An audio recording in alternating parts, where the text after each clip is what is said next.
ભાઈઓ તથા બહેનો, આપ સૌનું હું આ કાર્યક્રમમાં હાર્દિક સ્વાગત કરું છું અને આવકારું છું.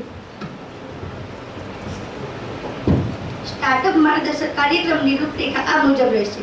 સૌપ્રથમ સમૂહ ગીત લઈશું, ત્યારબાદ મહેમાનશ્રીઓનું સ્વાગત કરવામાં આવશે. આજના આ કાર્યક્રમ વિશે નિષ્ણાંતોશ્રી પ્રાસંગિક વાત કરશે. ત્યારબાદ વિશેષ કાર્યક્રમ અંગે પ્રશ્નોત્તરી રાખવામાં આવેલ છે. અંતે આભાર દર્શન બીઆરએસ કોલેજના અધ્યાપક શ્રી રમેશભાઈ સાહેબ કરશે. તો હવે હું સંગીત ટુકડીને નમ્ર વિનંતી કરું કે તેઓ સમૂહ ગીત રજૂ કરશે, જેના શબ્દો છે કરના હે નિર્માણ.